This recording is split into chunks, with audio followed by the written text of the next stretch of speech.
The Wise Old Woman, based on the folktale retold by Yoshiko Uchida. Many long years ago, a cruel young lord ruled over a small village in the hills of Japan.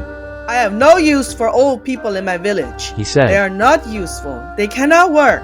I order that anyone over age 71 must be sent away from the village and left in the mountains to die. What a terrible law!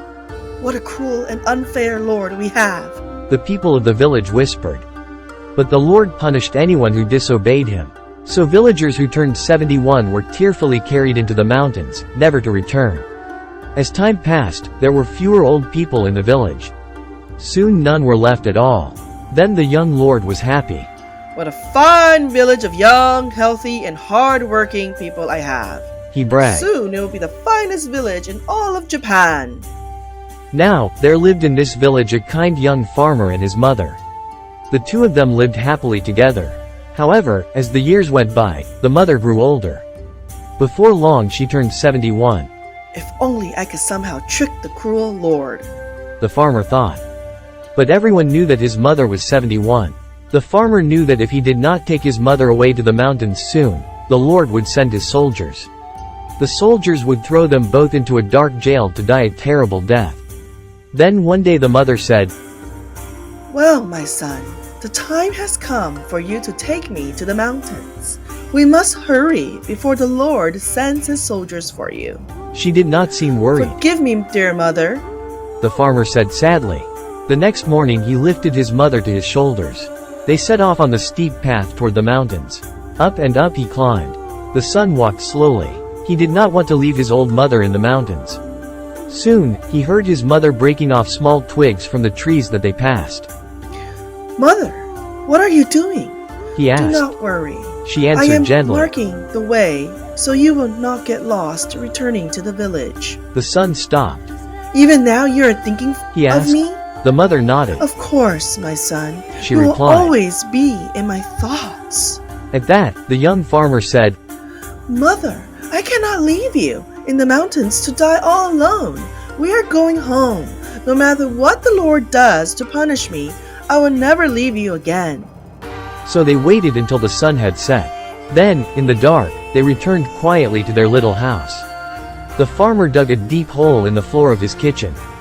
He made a small room where he could hide his mother. From that day, she spent all her time in the secret room. The farmer carried meals to her there.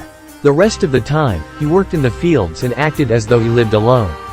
In this way, for almost 2 years he kept his mother safely hidden. No one in the village knew that she was there. Then one day there was a loud noise among the villagers.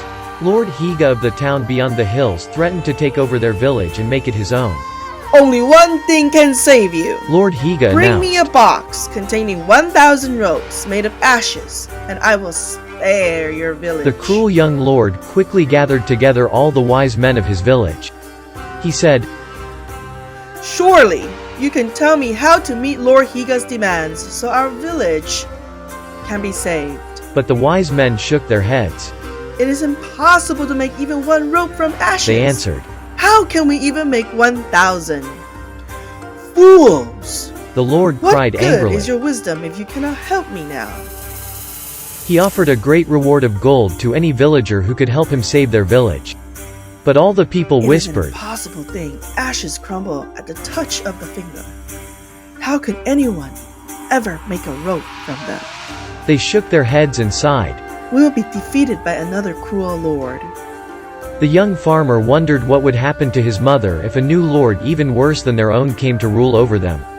His mother saw the sad look on his face. She asked, Why are you so worried? So the farmer told her of the demand made by Lord Higa. His mother did not seem bothered at all. Instead she laughed softly and said, That is not such an impossible task. All one has to do is to soak ordinary rope in salt water and dry it well. When it is burned, it will hold its shape and there is your rope made of ashes.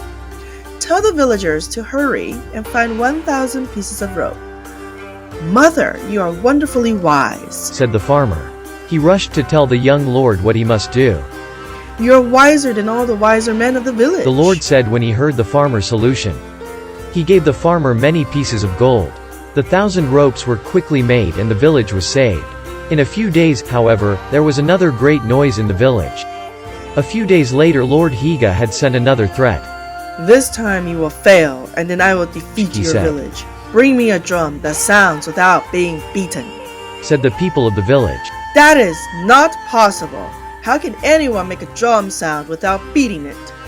This time the wise men held their heads in their hands and cried. It is hopeless. Lord Higa will defeat us all. The young farmer hurried home. Mother! Mother! We must solve another problem, or Lord Higa will take over our village. This is easy. Make a drum with size of paper and put a bumblebee inside. As it tries to escape, it will buzz and beat itself against the paper. And you will have a drum that sounds without being beaten. The young farmer was amazed at his mother's wisdom. You are much wiser than any of the wise men, He said. Then he hurried to tell the young lord how to meet Lord Higa's new order. When the lord heard the answer, he was very impressed. Surely a young man like you cannot be wiser than all my wise men. He said. Tell me who has helped you solve all these difficult problems. The young farmer could not lie.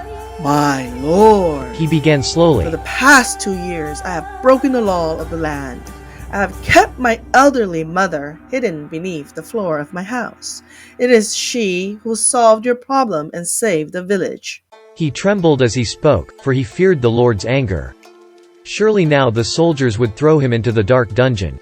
But when he looked at the lord, he saw that the young ruler was not angry at all. At last the lord saw how much wisdom and knowledge old people possess.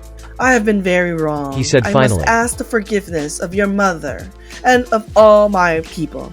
Never again will I order that the old people of our village be sent to the mountains to die.